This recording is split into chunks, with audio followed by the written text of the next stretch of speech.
Hello दोस्तों, स्वागत है आप सभी का हमारे YouTube चैनल पर। आज हम बात करने वाले हैं कॉची मीन वैल्यू थ्योरम की। क्या होती है कॉची मीन वैल्यू थ्योरम? सबसे पहले हम इसके स्टेटमेंट की बात करेंगे, फिर इसके बाद प्रूफ की बात करेंगे। देखिए, कॉची मीन वैल्यू थ्योरम जो है आपके एग्जाम के पॉइंट ऑफ व्यू से बहुत ही इंपॉर्टेंट है। ठीक है, इसका आपसे प्रूफ पूछ सकता है, फिर उसके बाद पूछ सकता है कि इसके क्वेश्चन कैसे लगाते हैं, इसके क्वेश्चन वो भी मैं आपको बताऊंगा। उसकी क्लास होगी आपकी कल। आज हम इसके स्टेटमेंट की और प्रूफ की बात करेंगे। बिना देरी के स्टार्ट करते हैं अपनी कॉची मीन वैल्यू थ्योरम। आइए देखते हैं। देखिए, कॉची मीन वैल्यू थ्योरम क्या होती है? इसका स्टेटमेंट कहता है कि if two functions f(x) and φ(x) satisfy the condition given below. इसका मतलब क्या है? ये हमारे पास अगर दो फंक्शन है f(x) और φ(x), ये अगर तीन कंडीशन सेटिस्फाई कर जाए तो हम कह देंगे कि हमारी कॉची मीन वैल्यू थ्योरम उस पर अप्लाई हो जाएगी। देखिए, पहली कंडीशन क्या कहती है? पहली कंडीशन इसकी कहती है कि f(x) and φ(x) are continuous in the closed interval a, b। इसका मतलब क्या है कि अगर हमारे पास दो फंक्शन हो, मान लीजिए f(x) हमारा a से b जा रहा है। ठीक है, मान लीजिए f(x) हमारा a से b जा रहा है और उसके बाद हमारा जो φ(x) है वो भी a से b जा रहा है, यानी कि वो कंटिन्यूअस हो किसमें? क्लोज्ड इंटरवल a, b में। ठीक है, पहली कंडीशन ये रही। और वो डिफरेंशिएबल भी हो किसमें? ओपन इंटरवल a, b में। देखिए, अभी तक हमने आपको जितनी भी थ्योरम बताई हैं उसमें कंटिन्यूअस होता था किसमें? क्लोज्ड इंटरवल में, और डिफरेंशिएबल होता था ओपन इंटरवल में। ये आपका पैटर्न हमेशा जितनी भी थ्योरम है आपकी बीएससी फर्स्ट सेम में, ये वाला पैटर्न चलता रहेगा। ठीक है, ये आपका दूसरा क्लियर हुआ कि अगर हमारा ऐसे भी बोल सकते हैं हम इसको कि f(x) and φ(x) exist in the open interval a, b।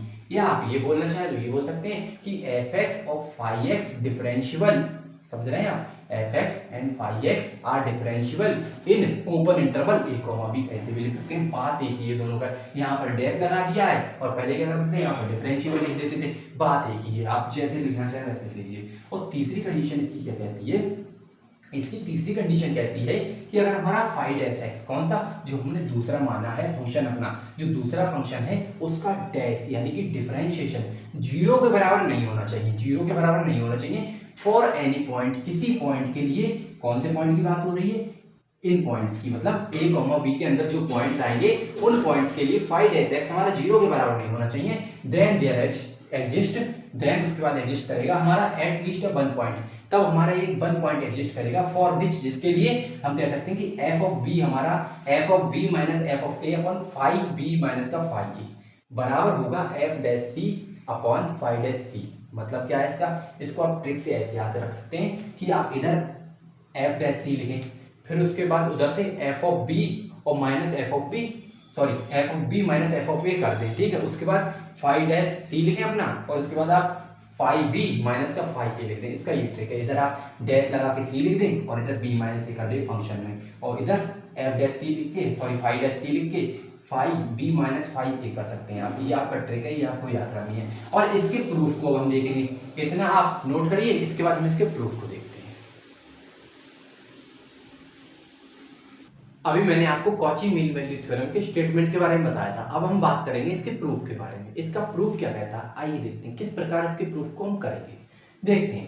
देखिए, इसके प्रूफ को करने के लिए हमें एक फंक्शन लेट करना पड़ेगा कि माना जिस प्रकार हमने किसमें किया था, अपनी फर्स्ट मीन वैल्यू थ्योरम में किया था, उसी प्रकार इसमें फंक्शन लेट करेंगे। कैसे?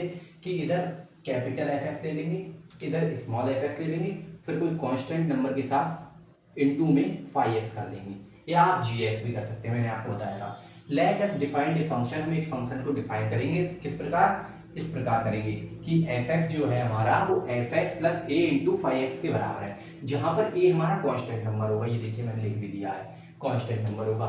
ये देखिए, अब ये कंडीशन आपको लगानी है किसकी? देखिए, ये सब थ्योरम को हम किसकी सहायता से करते हैं? इस सब थ्योरम को हम रोलेस थ्योरम की सहायता से करते हैं। रोलेस थ्योरम के प्रूफ द्वारा या स्टेटमेंट द्वारा हम इनका प्रूफ करते हैं। ठीक है, कैसे करेंगे? देखिए, रोलेस थ्योरम क्या कहता था? उसकी तीसरी कंडीशन कहती थी कि f(a) बराबर होगा f(b) के। वो हमने कर दिया है कि f(a) हमारा f(b) के बराबर होता था।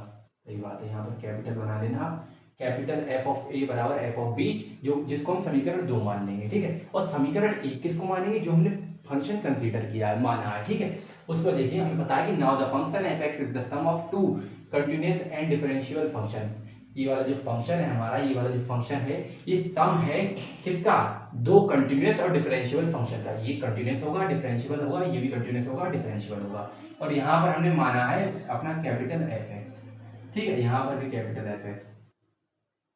इस तरीके से आगे देखते हैं, देखिए आगे कह रहा है, ये हमने मान लिया कि दो फंक्शन हमारे कंटिन्यूअस और डिफरेंशिएबल होंगे जिसका सम हो रहा है, ठीक है। उसके बाद तीन कंडीशन ही किसमें लगती थी, ये लगती थी हमारे रोलेस थ्योरम में। क्या कहती है कि एफ एक्स जो है हमारा वो कंटिन्यूअस होना चाहिए ए कॉमा बी में क्लोज्ड इंटरवल में, और डिफरेंशिएबल होना चाहिए ए कॉमा बी में किसमें, ओपन इंटरवल में। उसके बाद एफ ऑफ ए बराबर होता था हमारा एफ ऑफ बी के। ये बात हमारी क्लियर हुई।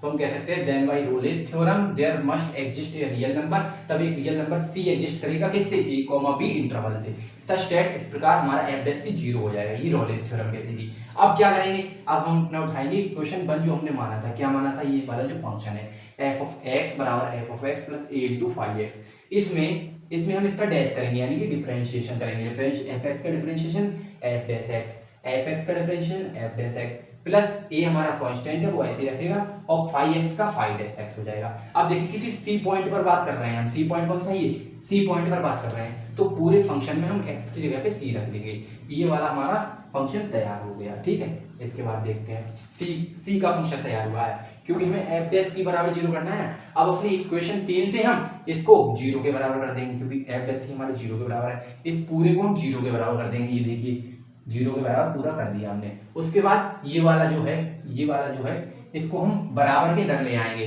जब बराबर के दर लेके आएंगे तो ये वाला माइनस का हो जाएगा, या आप ऐसा भी कर सकते हैं, इसको ला सकते हैं बराबर के दर, बात एक ही है, ठीक है। फिर माइनस का एफ डैश एक्स हो गया, सॉरी एफ डैश सी हो गया। उसके बाद देखिए ए को अपने यहीं रखेंगे, ए को यहीं रखेंगे, और ये वाली चीज इसके बटे में चली जाएगी, क्योंकि ये इनटू में इसलिए बटे में चला गया। अब देखिए ए बराबर हमको मान मिला माइनस का एफ डैश सी बटे फाइव डैश सी, इसको मान लीजिए इक्वेशन 4, क्योंकि ये आगे हमारे काम आएगी। अब देखिए इक्वेशन 2 हमने कौन सी मानी थी, इक्वेशन 2 मानी थी हमने एफ ऑफ ए बराबर होगा हमारा एफ ऑफ बी के। एफ ऑफ ए अगर हमारा बराबर हो जाए एफ ऑफ बी के, अब एफ ऑफ ए की वैल्यू कितनी है, एफ ऑफ ए की वैल्यू हमने मानी थी, देखिए ये देखिए एफ ऑफ ए यहाँ पर रखिए, एफ ऑफ ए की वैल्यू हमें पता चलेगी f of a plus a into five a, तो यहाँ पर हमने रख दिए f of a plus a into five a. इसके बाद देखिए यहाँ पर इंटू, ठीक है। इसके बाद देखिए एफ ऑफ बी पॉइंट पर वैल्यू निकालना है, तो f of b plus a into five b, देखिए रख दिया हमने ए इंटू फाइव बी। उसके बाद इसको इधर ट्रांसफर कर लेंगे और इसको उधर ले जाएंगे। जब ए फाइव ए और ये वाला इधर आएगा माइनस में आ जाएगा। इसमें देखिए ए हमारे पास कॉमन है, इसमें हम ए कॉमन निकाल लेंगे। ए को हमने निकाला कॉमन, बचा के अंदर फाइव ए और इधर बचा फाइव बी माइनस के साथ, ठीक है। इधर हमारा एफ ऑफ बी तो ऐसा ही था, और ये जो हमारा एफ ऑफ ए था वो उधर चला गया माइनस में, तो माइनस में आ गया। अब इसके बाद ए की वैल्यू हम कैलकुलेट कर लेंगे, कैसे, ए बराबर ये वाली चीज गुणा में है, नीचे जाके इधर जाएगी बराबर की तरफ, तो ये बटे में आ जाएगी, तो बराबर में ये बटे में आ गई। F of b minus f of a ऐसे ही रहा, और ये वाली चीज बटे में आ गई। ये हमारा इकलौता रह गया, ठीक है। उसके बाद हम क्वेश्चन 4 से चलेंगे। हमें पता है ए की वैल्यू हमें पता है पहले से, ए की वैल्यू पता है, और इधर भी ए की वैल्यू निकाल ली हमने। जब हमने ए की वैल्यू हमारे पास है तो हम इनको बराबर कर देंगे, तो इक्वेशन 4 को हम बराबर कर देंगे, ठीक है।